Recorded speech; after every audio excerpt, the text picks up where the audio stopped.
Good morning. It's Monday. It'll be the 24th of April. This is Nelson's Tower in Forres. Just walked up the hill to get here, and I couldn't have done this whilst I was walking up the hill because you would have heard the breathlessness.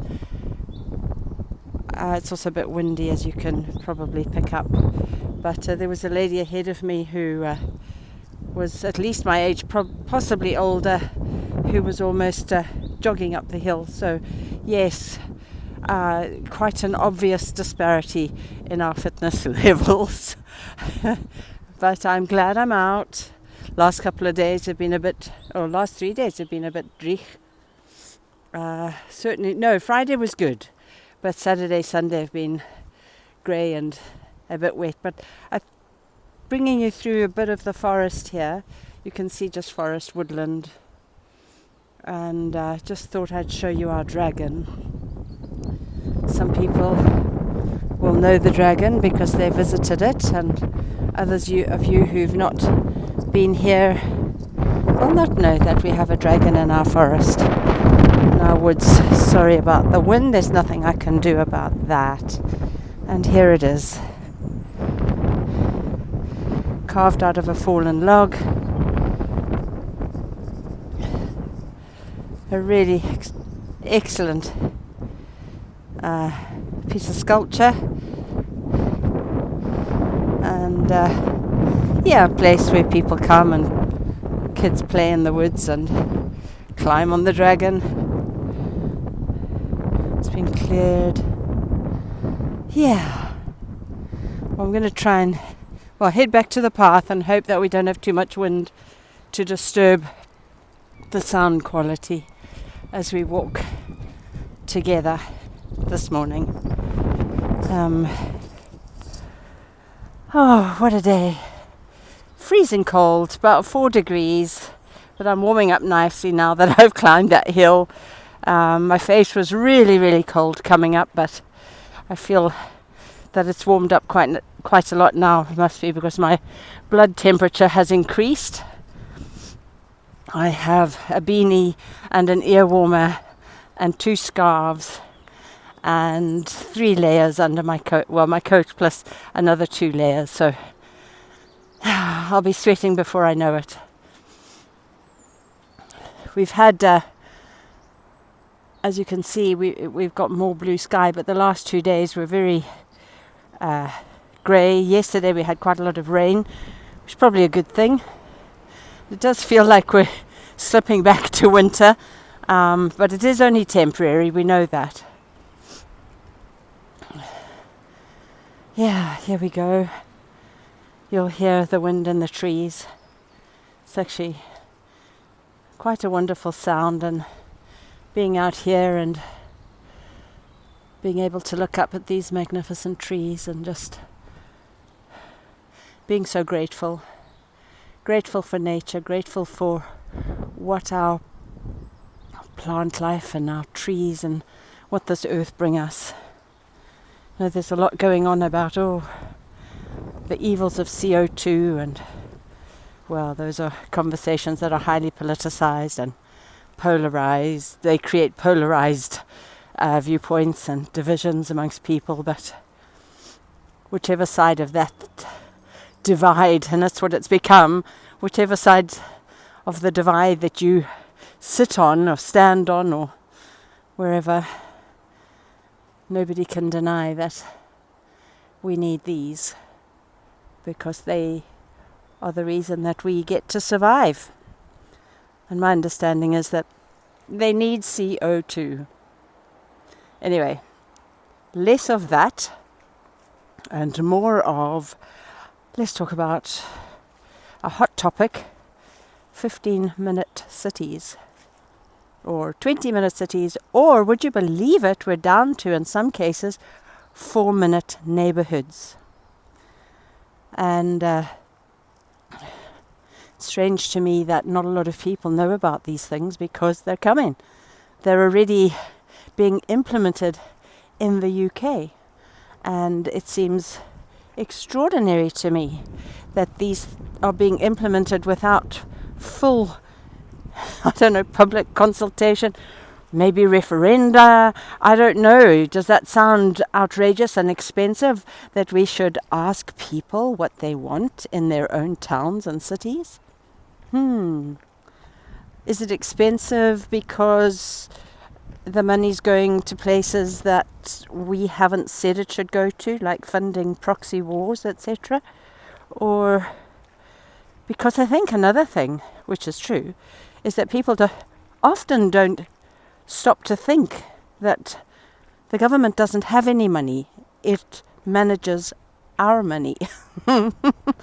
I think there's been like this huge, I don't know what it is, but people are grateful when the government gives them their money back. They say, oh, thank you.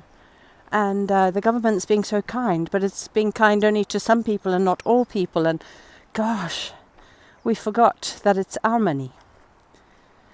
And so when it comes to these 15-minute and 20-minute and 5-minute and whatever walks, walking neighborhoods, etc., I would suggest that people type into Google about this and find out what it's all about, because it's global, it's all over the world. I believe 100 councils in the UK have already signed up to it, including, I think it's Edinburgh and Glasgow, yes. So for Scotland, those two. And it sounds, on the surface, it sounds, oh, okay, that kind of makes sense. All right, well, yeah, that could really help. And wouldn't it be convenient? And something I posted some time ago was, for every convenience that we accept, we lose more life skills. And I would really, really just say to folk, encourage people to go and look at these things, to really think about what's happening on our watch, under our very noses, but behind huge distractions of, I don't know, whatever the media is distracting the world with today. Yesterday was a thing in the UK. There was this emergency signal that went to all 4G and 5G phones throughout the UK, unless you had switched off the alerts and unless you had switched off your phones and gone on airplane mode or what have you, which we did. I just felt a bit creepy. I had read, I think it was the government document that said you wouldn't be able to use your phone again until you had acknowledged the signal. Now, we didn't get the signal, and I don't know if that's what happened to some folk, but I didn't like the idea of my phone being incapacitated until I acknowledged something. And thereby acknowledging something, what are you agreeing to? You know, we've been taken in by terms and conditions because we couldn't be bothered to read the pages and pages of small print legalese. So we just go, I accept, to terms and conditions for all sorts of applications on our phones, computers, etc. And then we discover retrospectively and to our detriment that we've given away all of our rights to our privacy, etc., etc. And it just seems to me that this had that potential to be that. So anyway, we tinfoil hat wearers that we are, switched our phones off, put them on airplane mode too, just in case. And somebody had told me that we should wrap them in tinfoil, but okay, fair enough, we didn't do that, but maybe we could have, because there's actually good reason to wear tinfoil. Right, so as you can see, we're going down the hill now, and good morning, hello, hi, and it's much easier going downhill than uphill. Well, actually, having said that, that's not true. When I lived in Victoria Falls, where I was born and raised, there was a time when I did some whitewater rafting, and I discovered that, mind you, walking out that gorge was something else, but walking down into it was really hard too. So downhill, uphill. Personally, I'm a level-grounded person. I like things that are really level. That's why I don't ride bikes, because I find it really hard to go uphill. And in fact, strangely enough, don't have a great centre of gravity. Never have. Used to fall off horses and didn't like doing that either. Anyway, I did digress from all the stuff around the digital world that we are entering, have entered. It's not even an entering, we are there. And just encouraging everybody to seek out what's happening.